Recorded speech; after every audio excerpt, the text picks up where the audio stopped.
Sathan Herald நேயர்களுக்கு வணக்கம். பரபரப்பான மக்களவை தேர்தல் களம் 2024 அரசியல் கட்சிகளுடைய தேர்தல் பரப்புரைகள்லாம் நிறைவு பெற்று ஒரு அமைதி நிலவிட்டு இருக்கு. நாளை வாக்குப்பதிவு, மறந்துடாமல் ஓட்டு போட்டுருங்க. இந்த பரப்புரை காலம் எப்படி இருந்துச்சு, அரசியல் கட்சிகளுடைய பரப்புரைகள், அதில் நடந்த சுவாரஸ்யமான விஷயங்கள், இது மாதிரி நிறைய விஷயங்களை இன்றைக்கி டீட்டெயிலாக பேச போகிறோம். இது குறித்து இன்று நம்மோடு பேச இணைந்திருக்கும் ஒரு முக்கிய நபர், ஃபோர்த் எஸ்டேட்டினுடைய செய்தியாளர் அருள்மொழிவர்மன். வணக்கம் அருள். வணக்கம் அருண், எப்படி இருக்கீங்க? நல்லா இருக்கேன், நீங்கள் எப்படி இருக்கீங்க? ரொம்ப நல்லா இருக்கேன், மிக்க மகிழ்ச்சி சந்திச்சதில். ரொம்ப நன்றி. சொன்ன மாதிரியே இந்த மக்களவை 2024 தேர்தல் களம் எப்படி இருந்துச்சு? நல்லா இருந்தது. ஏற்கனவே எனக்கு ஒரு 19-21 ஒரு அனுபவம் ஒன்று இருந்துச்சு. அதை வச்சு தான் இதை நான் எதிர்கொண்டேன். ஆனால் அப்போ இருந்த இடங்கள் வேறு, அணிகள் வேறு, பலம் வேறு, வாய்ப்புகள் வேறு. இப்போ இருக்கிற இடத்துல நாங்கள் வச்சுருக்கிற கட்டமைப்பில் இருக்கிற எல்லா விஷயங்கள் எல்லாமே வேறு. இருந்தாலுமே ஒரு சுவாரஸ்யத்தோடு தான் அணுகணும். 4 முனை போட்டி தான். நம்ம தமிழ்நாடு முழுக்க பார்க்கும்போது ஒரு 4 முனை போட்டி இருந்துச்சு. 3 கூட்டணிகள், ஒரு தனித்த கட்சி அப்படின்னு. இந்த 4 முனை போட்டி எப்படி இருக்கும் காலத்தில் அப்படின்னு பார்க்கும்போது எல்லாருமே இந்த முறை 2024 பொறுத்த வரைக்கும் சோஷியல் மீடியாக்களை எல்லா கட்சிகளுமே நம்பினாங்க. 4 முனையில் இருக்கிறவங்களுமே சமூக வலைதளங்களில் நாம் எப்படி ஆளுமை செலுத்துவது அப்படிங்கிறத குறித்து ரொம்பவே ஆழமாக யோசிச்சுருக்கிறாங்க. அவர்களுடைய யோசனையின் வெளிப்பாடாக நம்மளால் சமூக வலைதளங்களில் அவர்களுடைய வேலைகளை, அவர்களுடைய செயல்பாடுகளை நம்மளால் கூர்மையாக கவனிக்க முடிஞ்சது. களத்தில் எந்த அளவுக்கு செயல்பட்டாங்களோ அதற்கு நிகராக சமூக வலைதளங்களையும் செயல்பட்டுருக்கிறாங்க. அதற்கு அத்தாட்சியாக தான் அவர்களுடைய விளம்பரங்கள், விளம்பர யுக்திகள், அது எப்படி கொண்டு போய் சேர்க்கிறாங்க. இப்போது பல பேருக்கு தங்களுடைய சின்னங்களை எப்படி போய் சேர்க்கணும் அப்படிங்கிறதுக்கான வியூகங்கள் இருக்கும். அதை போய் சேர்த்த விதமாக புதிதாக போட்டிடுறவங்க, இண்டிபெண்டாக போட்டிடுறவங்கலாம் நிறைய பேர் இந்த சின்னத்தை சோஷியல் மீடியா பயன்படுத்தி அதை கொண்டு போய் சேர்த்துருக்கிறாங்க. அதில் வெற்றியுமே பெற்றிருக்கிறாங்க. சுயேட்சையாக நிற்கிறவங்களும் சரி, புதியதாக சின்னம் கொடுத்தவங்களுமே சரி, தங்களுடைய இலக்குகளை எட்டி இருக்கிறார்கள்.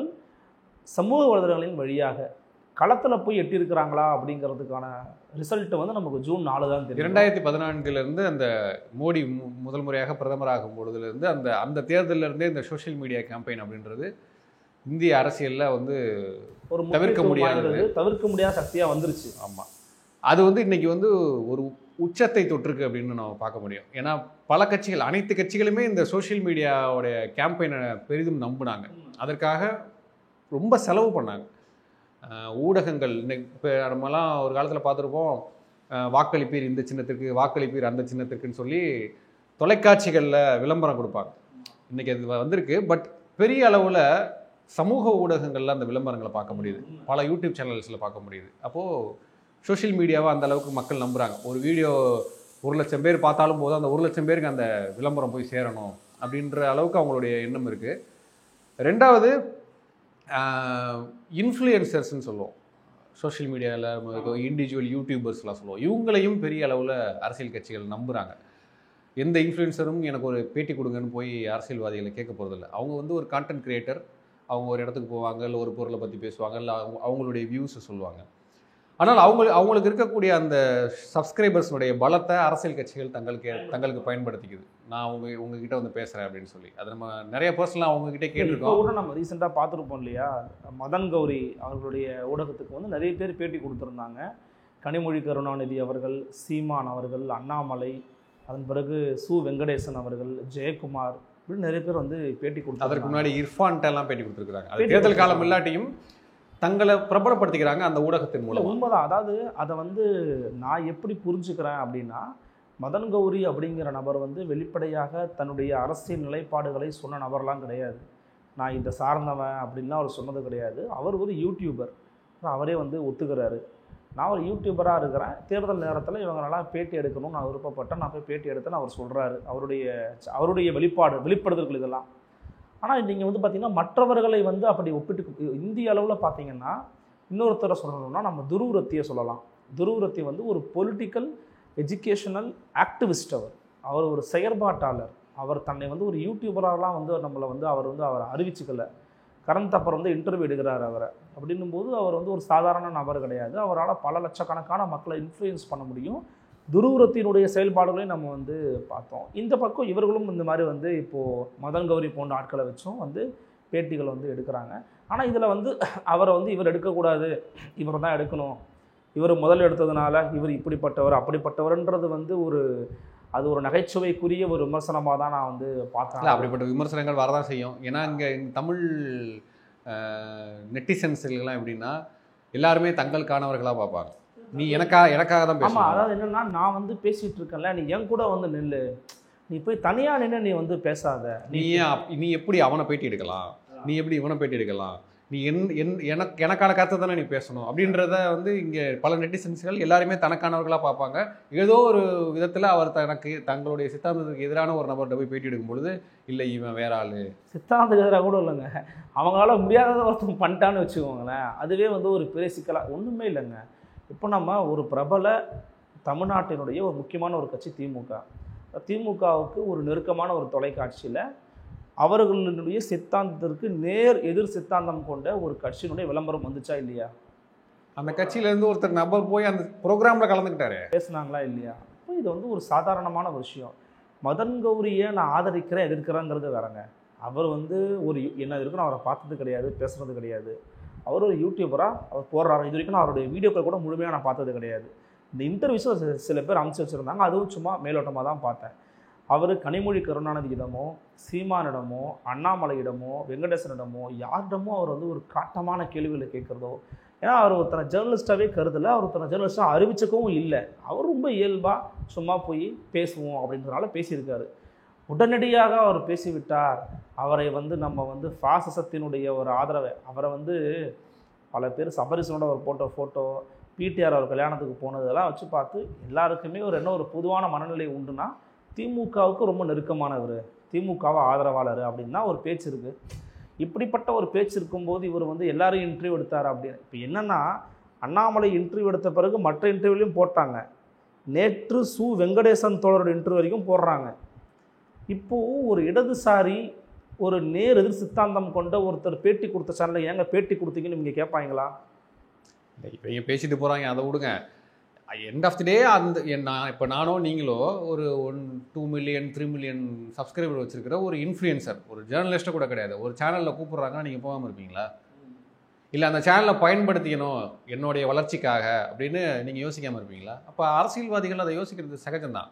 இப்போ மதன் கௌரின்னு மட்டும் கிடையாது, வடநாட்டில் பிரதமர் மோடி வந்து யூடியூபர்ஸ் எல்லாம் மீட் பண்ணி விருது கொடுக்கலையா? அப்போது இந்தியா முழுக்க இந்த இன்ஃப்ளூயன்சர்ஸை நோக்கி தான் இன்ஃப்ளூயன்சர்ஸ்கிட்ட இருக்கக்கூடிய அத்தனை சப்ஸ்கிரைபர்களையும் ஈர்க்கிறதுக்கு அவங்கள பயன்படுத்திக்கிறாங்க அரசியல் கட்சிகள். இன்னொரு பக்கம் இப்போ நம்மளை போன்ற ஊடகவியலாளர்கள் இருக்காங்கல்ல, இண்டிபெண்ட் ஜேர்னலிஸ்டர்ஸ்லாம் வந்து இந்த சமூக வலைதளங்களை பயன்படுத்தி இயங்கக்கூடியவங்கள விலைக்கு வாங்குகிற முயற்சிகள்லாம் இந்த தேர்தல் கிடையாது, இதுக்கு முன்னாடி தேர்தலே நடந்துச்சு. இந்த தேர்தலில் நிறைய வெளிப்படையாக நடந்துச்சு, பார்க்க முடிஞ்சது. ஒவ்வொரு ஜேர்னலிஸ்டையுமே தங்களுக்கானவர்களாக மாற்றுறதெல்லாம் நடந்துச்சு. அவங்களுமே வந்து வெளிப்படையாக தங்கள் வந்து நாங்கள் இதுதான் நிலைப்பாட்டில் இருக்கிறோம் அப்படி இல்லாமல் கூட பேசிக்கிட்டாங்க. அது அவங்களுடைய சொந்த கருத்தை, நம்ம வந்து அதை பற்றி நம்ம எதுவும் கருத்து சொல்கிறதுக்கு இல்லை. ஆனால் எதுக்காக இதை சொல்கிறோம் அப்படின்னா, சமூக வலைதளங்களுடைய தாக்கம் எப்படி இருக்குது, சமூக வலைதளங்களை இயங்குறவங்களை கட்சிகள் எப்படி பார்க்குறாங்க அப்படிங்கிறதுக்கான மதிப்பீடு தான் இது. இவங்க சமூக வலைதளம் அப்படின்றது, சோஷியல் மீடியா அப்படின்றது சாதாரண விஷயம் கிடையாது அப்படின்றத அரசியல் கட்சிகள் உணர்ந்திருக்கு. ஆமாம். ஆனால் எங்கே முரண்படுது அப்படின்னா, இந்த சமூக வலைதள ஊடகங்களுக்கு வந்து அங்கீகாரம் கொடுக்க இதே அரசியல் கட்சி ஆட்சி பொறுப்பு வந்துச்சுன்னா மறுக்கும். உங்களுக்கு நான் அடையாள அட்டை தரமாட்டேன், நீ ஜேர்னலிஸ்ட்னே சொல்லக்கூடாது, நீ யூடியூபர். இங்கே தான் இது முரண்பாடு. ஆனால் அவங்களுடைய பவர் அந்த கட்சிக்கு தெரியும். இவங்களை பயன்படுத்தினா பெரிய அளவில் ஒரு மேசிவ் ரீச் இருக்கும் அப்படின்றது தெரியும். ஆனால் அவங்கள அங்கீகரிக்க மாட்டாங்க. இதுதான் இங்கே இருக்கக்கூடிய முரண்பாடு. ஸோ சோஷியல் மீடியாவை அனைத்து கட்சிகளுமே மாற்று கருத்தின்றி பயன்படுத்துகிறாங்க, நிறைய செலவு பண்ணி பயன்படுத்துகிறாங்க. அதே மாதிரி தான் நீங்கள் வந்து இன்னும் ட்ரெடிஷ்னல் மீடியாக்களை நம்ம வந்து விட்டு கொடுத்துடக்கூடாது. ட்ரெடிஷ்னலாக வந்து பார்த்திங்கன்னா செய்தித்தாள்கள் தான் ரொம்ப முக்கியமானது. செய்தித்தாள்கள்லாம் உங்களுக்கு பிரபலமான செய்திகள் நிறைய செய்தித்தாள்கள் தெரியும். தினமணி, தினத்தந்தி, தினமலர், ஹிந்து, தமிழ் இந்து திசை, டைம்ஸ் ஆஃப் இந்தியா அப்படின்னு பல நாளிதழ்கள் இருக்குது.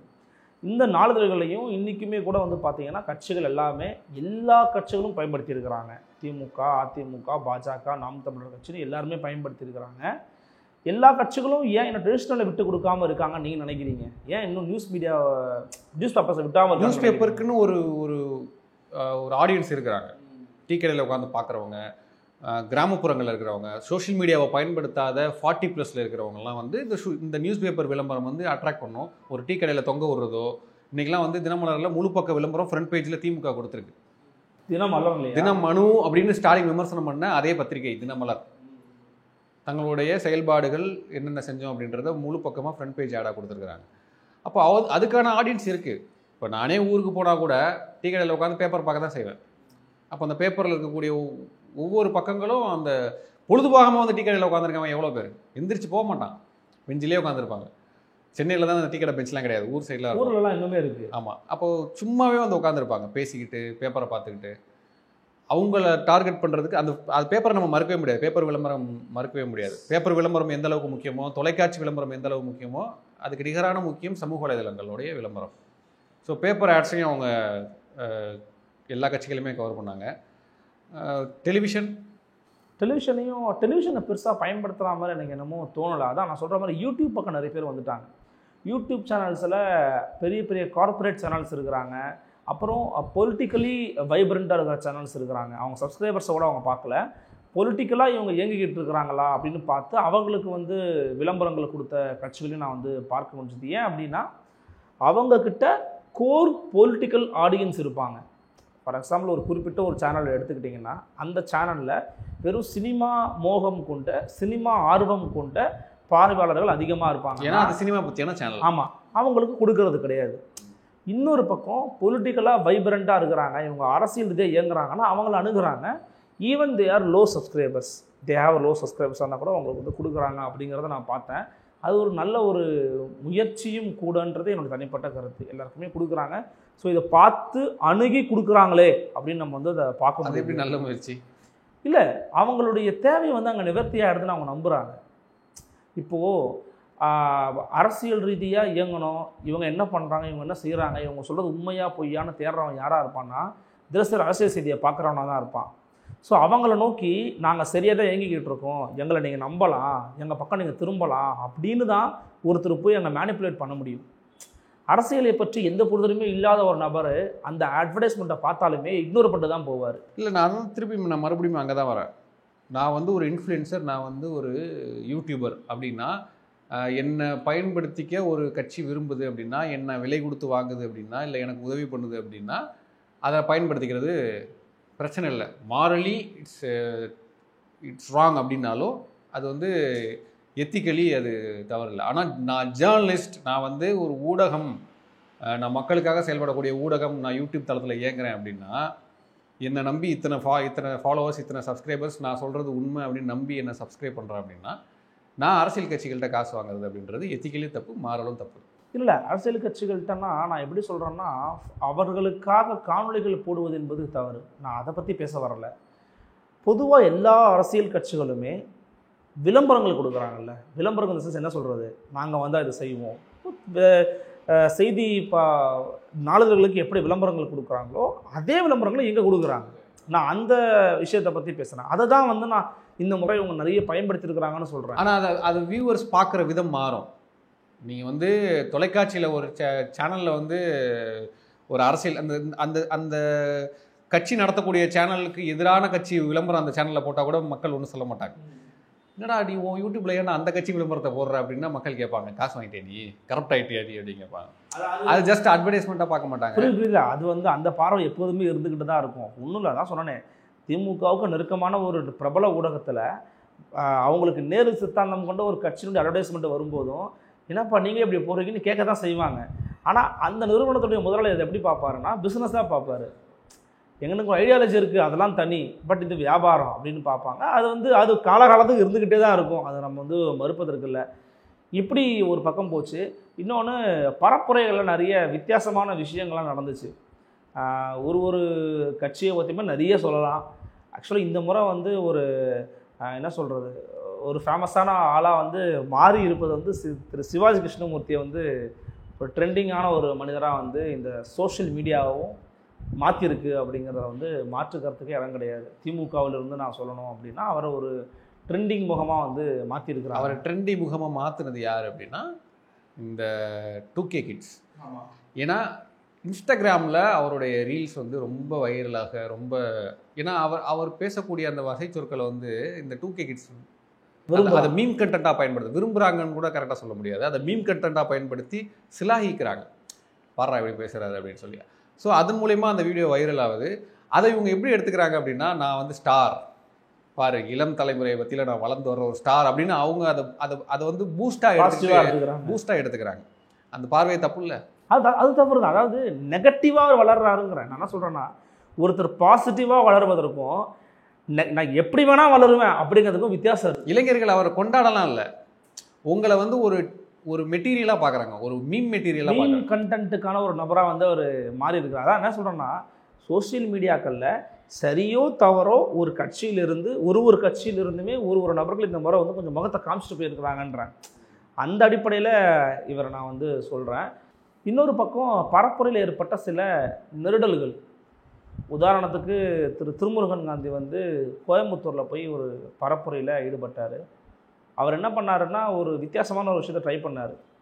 என்னன்னா, ஆடை கொண்டு போய் நேர்ந்து விட்டு ஆட்டு கெடா இது பண்ணி அதன் பிறகு வந்து பிரச்சாரத்தை ஆரம்பிக்கலான்ற அவர் பண்ணார். நான் இதை பண்ணி தான் ஆரம்பிக்கிறேன் அப்படியே ஒரு குறியீட்டு வடிவம். அது வந்து விமர்சனத்துக்குள்ளாச்சு. திமுகவை ஆதரிப்பவர்களே திருமுருகன் காந்தியை ரொம்ப பயங்கரமாக கிரிட்டிசைஸ் பண்ணாங்க. திமுக காரங்க என்னைக்கு திருமுருகன் காந்தி ஆதரிச்சிருக்காங்க? என்னன்னா, அவரை வந்து அப்படின்னு பார்த்தீங்கன்னா குளத்தூர்மணி ஐயாலாம் வந்து பெருசாக விமர்சனம் பண்ணது கிடையாது வெளியில். அவரெல்லாமும் வந்து பதிவுகள் போட்டு நான் பார்த்தேன். என்னென்னா, நீங்கள் வந்து பெரியாரை ஏற்றுக்கிட்டீங்க, பெரியாரை ஏற்றுக்கிட்டு நீங்கள் இப்படி பண்ணலாமா? குளத்தூர்மணியோடைய ஒரு ஆடியோ கேட்டிருப்பீங்கன்னு நினைக்கிறேன். ஒரு காலத்தில் எவ்வளோ பெரிய ஈழ ஆதரவாளராக இருந்தவர், ஒரு ஈழத்தமிழர் பேசுகிறார், அது வேறு நாட்டு, அது உங்கள் நாட்டு பிரச்சனைன்னு பேசின ஆடியோலாம் கேட்டிருப்பேன். இன்றைக்குமே அவர் ஈழ ஆதரவாளராக இருந்துட்டு போட்டுமே, அவர் ஈழ ஆதரவாளராக அவருடைய ஈழ ஆதரவு கருத்துக்களை திமுக எப்படி பார்க்குது அப்படின்னு கேட்டோம்னா பதில் இருக்குமா திமுக? இல்லை, அதை வந்து அவர்கிட்ட நம்ம கேட்டாலுமே அதுக்கு ஒரு கு. ராமகிருஷ்ணனுடைய ஈழ ஆதரவு விவகாரத்தை இந்த பெரியார் இயக்கங்கள் இல்லை இந்த திமுக ஆதரவு எப்படி புரிஞ்சுக்கணும்னு பார்க்க முடியுமா? பதில் இருக்கா? அதுதான் சொல்கிறேன். அந்த விமர்சனங்கள்லாம் உள்முரண்கள்லாம் எல்லாமே நிறைய பேருக்கு இருக்குது. இருந்தாலும் இவரை வந்து டார்கெட் பண்ணது எனக்கு ரொம்ப ஆச்சரியமாக இருந்துச்சு. அதாவது ஒரு களத்தில் உங்களுக்கு சின்ன ஆதரவு நிலைப்பாட்டில் இருந்தாலுமே அவர் அரவணைச்சிக்கத்தை எல்லாரும் விரும்புவாங்க. ஃபார் எக்ஸாம்பிள், ஹீஸ் ஆன்டி பிஜேபிங்கிறத அவர் வெளிப்படுத்திட்டார், எக்ஸ்பிரஸ் பண்ணிட்டார். நான் ஃபாசிசத்திற்கு எதிரான ஒரு நபர் அப்படின்னு சொல்லிட்டார். பெரியாரையும் நான் ஒரு இடத்துல வைக்கிறேன், பிரபாகரனையும் ஒரு இடத்துல வைக்கிறேன். ரெண்டு பேரையுமே ஒரே தட்டில் வைத்து பேசி பரப்புரையை வந்து மேற்கொண்டுகிட்டு இருக்காரு. அவர் வந்து நிலைப்பாட்டில் வெல்லட்டும் தமிழ்நாடு, வீழட்டும் ஃபாசிசம்னு போட்டார்.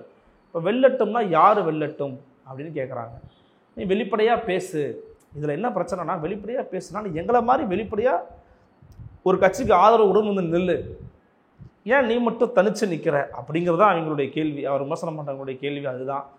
ஏன் தனிச்சு நிற்கிறதுங்கிறது வந்து அவங்களுக்கு சிக்கல்னு நினைக்கிறாங்க. ஆனால் defaultly will goes to one particular party தான்.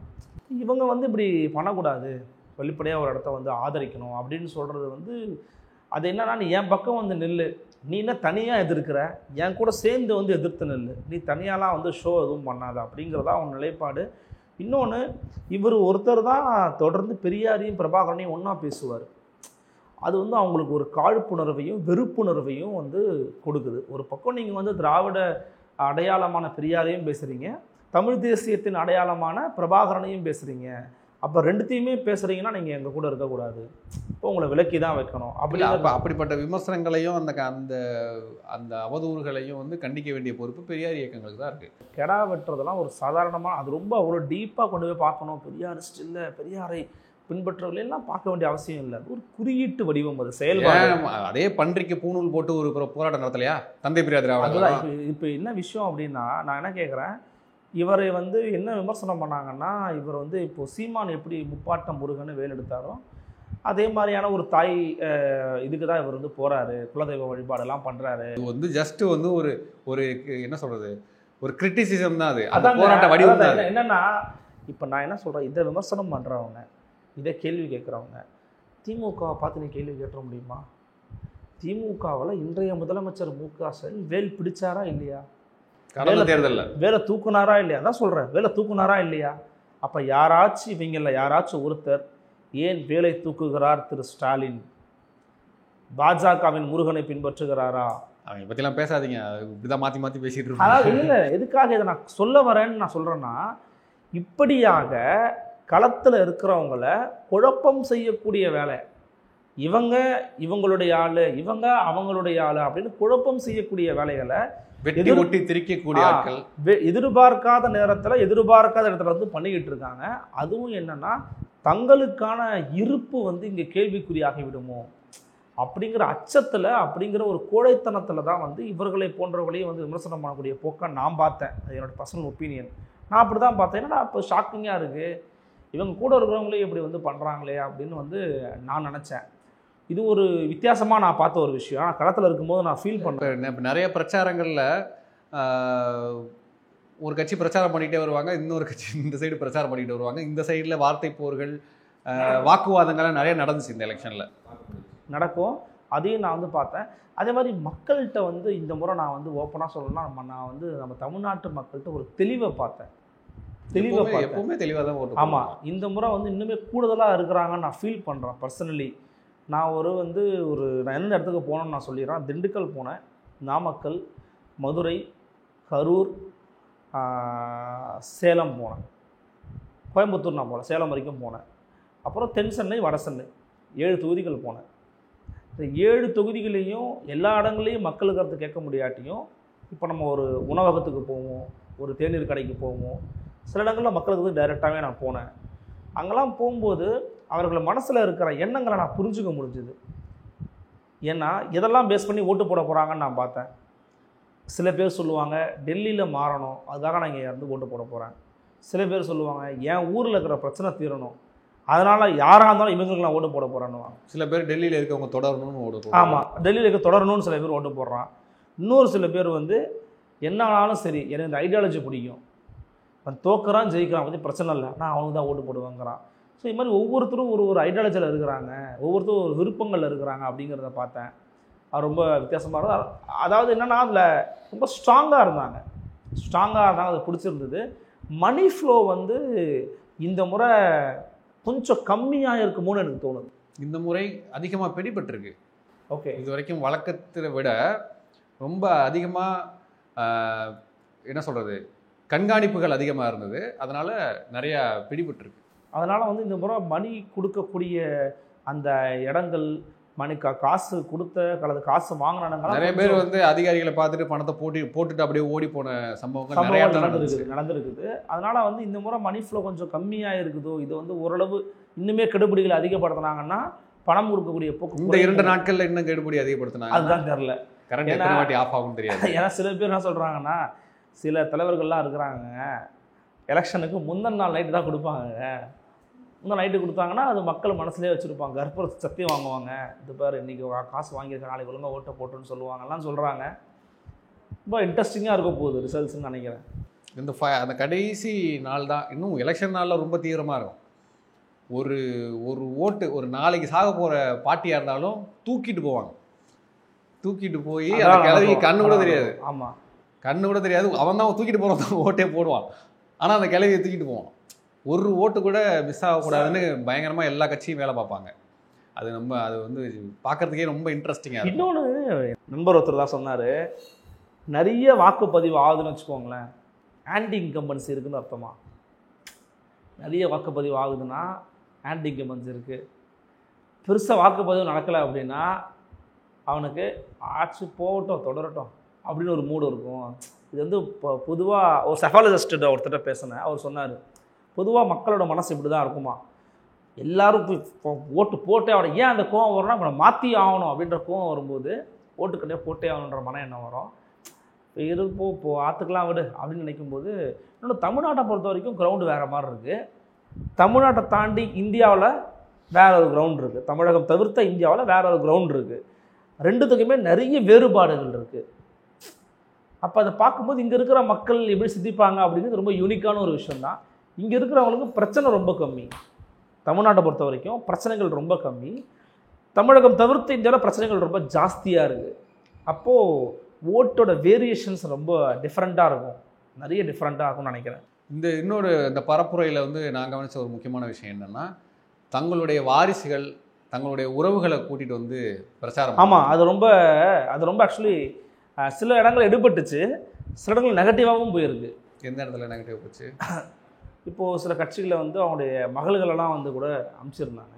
இப்போ மகள்களெல்லாம் நீங்கள் அனுப்பும்போது என்னன்னா, என்ன ஒரு பேச்சு வருது அப்படின்னா, இவர் போக வேண்டிய இடத்துக்கு இவர் போகலை, தன்னால் போக முடியல, மகள்கள் அனுப்புகிறாரு. மகள்களுக்கு அரசியல் ரீதியாக ஒரு மொழியை நீங்கள் கற்றுக் கொடுத்தா நீங்கள் அனுப்பணும். ஆனால் அங்கே வந்து அதற்கு எதிரான சில விஷயங்கள்லாம் வருது. அவங்க எதிராக பேசுகிறாங்க, ஆனால் அவங்களுக்கு வந்து சரியாக புரிஞ்சுக்காமல் பேசுகிறாங்க இல்லையா? நம்ம அப்படி புரிஞ்சுக்கணுமான்னு நான் நினைக்கிறேன். அவங்களுடைய செயல்பாடுகள், அவங்க என்ன செய்ய போகிறாங்கன்றத ஒரு பேம்ப்ளெட்டாக அடித்து ஓட்டு தானே கேட்குறாங்க. அப்படி இல்லைங்க, நான் என்ன தெரியுமா அவங்க சொல்கிறேன், ஒரு அம்மா வந்து ஒரு பொண்ணு வந்து ஒரு ஓட்டு கேட்குச்சு தன்னுடைய தாய்க்கு. அந்த மாதிரி தான் நம்ம கேட்டாங்க, எங்கள் அம்மா 100% வந்து அட்டண்டன்ஸ் கொடுப்பாங்க, ஓட்டு போடுங்க. இதெல்லாம் வந்து சோஷியல் மீடியாவில் எதிராக போகுங்க. சோஷியல் மீடியாவில் இருக்கவன் என்ன பார்ப்பான், அது ஒன்று. இன்னொன்று, அங்கே அவங்க சொன்னாலுமே இப்போ நீ போனால் என்ன போவாட்டி என்ன செய்வேன்னு சொல்லு, 100% நான் அட்டண்டன்ஸ் கொடுப்பேன் அதனால் ஓட்டு போடுங்கலாம் கேட்கக்கூடாது. அது அல்ல முறை. சில பேருக்கு பேம்ப்ளெட்டில் அவங்க என்ன செய்வாங்க, அதுதான் சில இடங்களில் ப்ளஸ்ஸாக போகுது. பேம்ப்ளெட்டை படிப்பாங்கன்னு தெரியாது, ஆனால் நீங்கள் பேசுறதை கவனிப்பான். நீங்கள் என்ன பேசுகிறீங்க. நான் சில தலைவர்கள்ட்ட இன்டர்வியூ எடுத்தேன். அவங்க இன்டர்வியூ எடுக்கிற இடங்களுக்கு நான் வந்து ஸ்பாட்டுக்கு போவேன், கூட உட்காருவேன். ஏன்னா சில பேர் வந்து அலைய விட்டாங்க, பின்னாடியே போனோம், பின்னாடியே நானும் போவோம். அவங்களுடைய மகிழ்ந்திலே இல்லை நாங்கள் ஒரு ஆட்டோலேயே போவோம், போய்கிட்டே இருப்போம். ஒரு இடத்துல பாயிண்ட் போட்டு வாகன பரப்புரை செய்வாங்க. பரப்புரை கொஞ்சம் என் கேமராமேனை கொஞ்சம் கவர் பண்ணுறாங்க, நானும் இறங்கிடுவேன். இறங்கி கூட்டம் எப்படி இருக்குன்னு பார்ப்பேன், கவனிக்கிறாங்களா இல்லையா, பார்க்குறாங்களா பார்க்கலையா, ஆர்வம் இருக்கா ஆர்வம் இல்லையா, எதுக்கு கை தட்டுறாங்க எதுக்கு கை தட்டலை, எதை ரசிக்கிறாங்க எதை அசூயையாக பார்க்குறாங்க, எப்படிலாம் பார்த்தேன். மக்கள் அரசியல் விழிப்புணர்வோடு இருக்காங்க, ரொம்ப அரசியல் விழிப்புணர்வோடு இருக்கிறாங்க. யார் என்ன பேசுவாங்கிறது தெரியுது, எதுக்கு கை தட்டணும்னு உனக்கு தெரியுது, எதை வெறுக்கணும் எதை விரும்பணும் எதை வேண்டாம்னு நினைக்கணும்னு உனக்கு தெரியுது. அது ரொம்ப எனக்கு ரொம்ப பிடிச்சிருந்தது. இப்போ ஒரு தலைவர் போனால், ஒரு தலைவர் கூட இன்டர்வியூ எடுத்துருந்தா அவர் பேசுகிறாரு, பேச ஆர்வம் கொஞ்சம் கூட்டம் கம்மியாக இருக்குது. அப்புறம் பேச பேச பேச என்ன ஆகுதுன்னா, அங்கே அப்படியே நிற்கிறவங்களும் அப்படியே நிற்கிறாங்க, அப்படின்னு கவனிக்கிறாங்க. அதை நான் பார்க்கும்போது எனக்கு ரொம்ப இன்ட்ரெஸ்டிங்காக இருந்துச்சு. அவனுக்கு 1008 வேலை இருக்கும், அது வந்து பொதுக்கூட்டம் கிடையாது, ஒரு இடத்துல உட்கார வச்சு மேடை போட்டலாம் பேசலை, ஒரு வாகன பரப்புரை தான். அங்கங்கே நின்று ஒருத்தருடைய பேச்சை வந்து ஒருத்தவங்க கேட்குறாங்க அப்படின்னா, தட் வில் மேக் சம் இம்பேக்ட்னு எனக்கு தோணுச்சு. ஓகே, சும்மாவது கேட்குறானே, அவன் ஓட்டு போட போகிறானா ஓட்டு போட போடலான்னு தெரியாது, ஆனால் அவனை நிற்க வைக்கிறதுல ஒரு பேச்சு, அது ரொம்ப முக்கியம். அது வந்து இந்த முறை அரசியல் கட்சிகள் வந்து பயன்படுத்தினதை நான் ரொம்ப பெருசாக பார்க்குறேன். ஏன்னா அந்த வாகன பரப்புரைங்கிறது வந்து சாதாரண விஷயம் கிடையாதுன்றதை நான் புரிஞ்சுக்கிட்டேன். எல்லா முறையுமே பண்ணுவாங்க, இந்த முறை கொஞ்சம் நிறைய பேர் வாகன பரப்புரை தான் ரொம்ப இன்டீரியர்களெலாம் போய் பண்ண முடியும், போகும். அது ரொம்ப நல்லா பண்ணினாங்க. நீங்கள் நடந்து திண்ணை பிரச்சாரம் பண்ணுறதுங்கிறது வேறு, வாகன பரப்புரை என்பதும் வேறு. அதுவும் இந்த முறை வந்து எல்லாருக்குமே சவாலாக இருந்த விஷயம் வெயிலுங்க. வெயில் வந்து எல்லா எலெக்ஷனுமே ஏப்ரல் மேலே தான் வரும். ஆமாம், இந்த முறை ரொம்ப அதிகமாக இருக்குது. ஒரு தலைவர் சொன்ன மாதிரி தான் 2% 2 டிகிரி வெயில் வந்து கூடிருச்சுன்னு சொல்லிலாம் பேசினாருன்னு சொன்னாங்க. வெயில் இந்த முறை ரொம்ப அதிகமாக இருந்துச்சு. அந்த வெயிலை தாக்கு பிடிச்சி அலையட்டுமே, என்ன தவறு இல்லை, அலையட்டும். இதுக்கப்புறம் எப்போ வெயிலில் வருவாங்க? கரெக்டு தாங்க. வேட்பாளர்களே சொல்கிறேன், நீங்கள் நாளைக்கு எம்பி ஆக போகிறீங்க, அதெல்லாம் வேண்டாம், எப்போ வருவாங்க? அனைத்து கட்சியில் போட்டிடுற எல்லா வேட்பாளர்களையுமே இதுக்கப்புறம் எப்போ வெயிலில் வரும்? இது ஒரு நல்ல கேள்வி, சரியான கேள்வி. கருத்து போட்டோம், இன்னைக்கு தெரியும்ல வெயிலில் கஷ்டப்படுறவனோட வழி இன்னைக்கு உங்களுக்கு தெரியும்ல. அதுதான் சொல்றேன், தெரியட்டும். அது என்னன்னா 2 விஷயம் இருக்குது. ஒன்று, உண்மையிலேயே உணர்வுபூர்வமாக அவங்கள்ட்ட கத்துறவன், உணர்வுபூர்வமாக அவங்கள்ட்ட பேசுகிறவன், அவன் வெயிலில் நின்று கத்தி கூப்பாடு போட்டு தொண்டை கிழிஞ்சு சாகிறதுக்கும், இன்னொரு பக்கம் வெயிலே பார்க்காதவங்க அப்படியே நின்றுட்டு அவங்களுக்கு அப்படியே ஒரு பக்கம் குவிய போகுது அப்படிங்கிறத பார்க்கும்போது நம்ம கொஞ்சம் பார்க்கும்போது என்னடா எதுக்கு சத்தம் போட்டுக்கிட்டு அப்படின்னு நமக்கு தோணுது. ஆனால் அது ஒரு தொடர் ப்ராசஸ். அது நான் ஒன்று மட்டும் புரிஞ்சுக்கிட்டேங்க, தொடர் ப்ராசஸை பல பேர் பண்ணுறாங்க. இப்போ வந்து நான் அந்த மாதிரி பார்க்கும்போது திருமாவளவன், சீமான், அப்புறம் வந்து உதயநிதி, அப்புறம் யாரை சொல்லலாம், இவங்க எல்லாமே வந்து பார்த்திங்கன்னா உணவு உடற்கட்டு இது தொடர்பாக கொஞ்சம் கான்சியஸாக இருந்திருக்கிறாங்கன்னு கேள்விப்பட்டேன். உணவு ரீதியாகவும் சரி, அப்புறம் உடலை நம்ம எப்படி பார்த்துக்கிறது. ஏன்னா இந்த பரப்புரைக்கு கண்டினியூஸாக பரப்புரையில் இருக்கிறாங்க. இன்னொன்று பார்த்தீங்கன்னா சில பேர் 40 தொகுதிக்கும் போகணும். 40 தொகுதிக்கும் பரப்புரை பண்ணுறதுங்கிறது பெரிய விஷயம். இப்போ நீங்கள் முதலமைச்சரே கூட எடுத்துக்கிட்டிங்கன்னா மாலை நேர பரப்புரை என்பது வேறு. திருப்பூரில் கூட்டம் போட்டார், ஈரோட்டில் கூட்டம் போட்டார் இல்லையா? அதெல்லாம் வந்து பார்த்திங்கன்னா மாலை நேரம் கூட்டம் கூடிரும், மேடையை போட்டாச்சு, பேசாமல் போயிட்டே இருக்கலாம். That is different. இப்போ திருமாலாம் பார்த்தோன்னா அப்படி கிடையாது, சீமானம் அப்படி கிடையாது, உதயநிதி அப்படி கிடையாது. இவங்கெல்லாம் வந்து வெயிலே தெரிஞ்சாங்க, வெயிலே போனாங்க, வெயிலே வந்தாங்க. செலவுகள் வந்து இந்த முறை நிறைய பண்ணியிருக்காங்க, செலவுகள் நிறைய காசு செலவு பண்ணியிருக்காங்க. நான் வந்து ஒரு கட்சி 2-3 கட்சிகிட்ட பேசினேன். ஒரு பிரபலமான தமிழ் நாடுகளில் வந்து 60 லட்சம் ரூபாய் ஒரு நாளுக்கு ஆடு, ஃப்ரண்ட் ஆடு 60 லட்சம். அது ஒருத்தவங்க சொல்கிறாங்க, எங்க 60 லட்சம் வந்துச்சுன்னா நாங்கள் வந்து 10 தொகுதி கம்பெனி முடிச்சிருவாங்க, காசு இல்லைங்க அப்படின்னாங்க. இன்னொரு ஆங்கில நாளேடு, அதில் வந்து பார்த்திங்கன்னா தேர்தலுக்கு முந்தின நாள் இன்றைக்கி ஒரு 5-6 லட்சம் தான் ஆடு, 5-6 லட்சம் கேட்குறாங்க, கொடுத்துருக்குறாங்க. இன்னொரு பிரபலமான ஆங்கில நாளேடு 55 லட்சம் ஒரு ஃப்ரண்ட் பேஜ் ஆடு. இப்போது இந்த மாதிரி அட்வர்டைஸ்மெண்ட்டு கொடுத்து நீங்கள் சொல்கிற மாதிரி தான் அந்த அட்வர்டைஸ்மெண்ட் வந்து செல் ஆகுதுன்னு நினைக்கிறாங்க, நம்புகிறாங்க, எல்லாருமே பார்க்குறாங்க. அது வந்து ஒரு பெரிய ஒரு விஷயந்தான், அது சாதாரணமாக சொல்ல முடியாது. இந்த முறை பூத்துகளுக்கு ரொம்ப முக்கியத்துவம் கொடுக்கணும். பூத்தில் எத்தனை வலிமையை காமிக்கிறாங்களோ, எந்த வலிமையை காமிக்கிறாங்களோ அந்த கட்சி தான் வெற்றி பெறும். கண்டிப்பாக, அது உண்மை தானே. ஆமாம். ஏன்னா இப்போ நீங்கள் பூத்துக்கு வந்து பார்த்திங்கன்னா சில தொகுதிகளில் ஸ்டார் தொகுதின்னு சொல்லப்படக்கூடிய ஒரு விவாதத்துக்கு உள்ளாகி இருக்கக்கூடிய சென்னையின் தமிழ்நாட்டின் மையத்தில் இருக்கக்கூடிய ஒரு இடத்துல பூத்துக்கே அவைகளுக்கு ஆள் இல்லையா? ஒரு கருத்து கணிப்பில் இவர் தான் வெற்றி பெறுவார்னு ஒருத்தர் போட்டார். எல்லாரும் திரும்பி பார்த்தாங்க, யார் யார் யார் யார் அப்படின்னு. அப்புறமா இப்போ விசாரித்து பார்த்தா எங்கே பூத்துக்கே ஆள் இல்லைன்னு ஒரு ஜேர்னலிஸ்ட் ஃபோன் பண்ணி சொல்கிறாரு. நான்லாம் ஜேர்னலிஸ்ட் ஃபீல்டு வரதுக்கு முன்னாடியே பூத் ஏஜென்டாலாம் போய் உட்காந்து வந்திருக்கேன். இல்லை உட்காந்து அது நம்ம நல்ல அனுபவத்தை கொடுக்குங்க, நல்ல அனுபவத்தை கொடுக்கும் நமக்கு, உண்மைதான். அது ஸ்டார் வேட்பாளர் போட்டுக்கிற தொகுதி எங்கள் தொகுதி, எப்போவுமே அவங்க தான் ஜெயிப்பாங்க. அந்த தொகுதியில் நான்லாம் பூத் ஏஜென்ட். ஓகே, அந்த கட்சியில் இருந்திருக்கேன். சிறப்பு. இப்போ இல்லை அப்போது புரியுது. ஸோ எனக்கு அந்த அனுபவங்கள்லாம் இருக்குது, எப்படி கவர் பண்ணணும், எந்த தெருவில் எத்தனை ஓட்டு இருக்குது, அதெல்லாம் ஒர்க் பண்ண அனுபவம் இருக்குது. டம் வேட்பாளரை பற்றி நீங்கள் கேள்விப்பட்டீங்களா? இந்த முறை எப்படி இருந்துச்சு உங்களுக்கு? என்கிட்ட நிறைய பேர் சொன்னாங்க, எதிர்த்து போட்டியிடக்கூடிய வேட்பாளரை வந்து அந்த கட்சிகிட்ட பேச்சு வாபஸ் வாங்க வச்சது,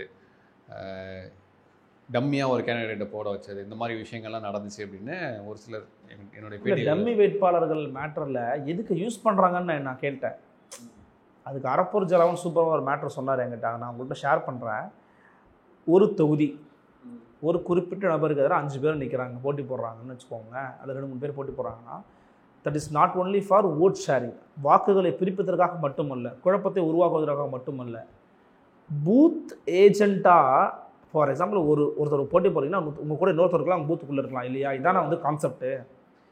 5 பேர் ஒரே பிறகு வச்சுக்கோங்களேன், அவன் 5 பேரும் ஒரு கட்சிக்காக தான் அங்கே நிற்கிறான். சரி, அவன் ஒரு டம்மி. ஒரு ஏங்கிற ஒரு கட்சி இருக்குங்க, அந்த ஏங்கிற கட்சி பிங்கிற கட்சியின் வேட்பாளரை எதிர்த்து 5 பேர் டம்மியாக போடுறான். ஏ ப்ளஸ் இந்த 5 எவ்வளோ ஆகுது?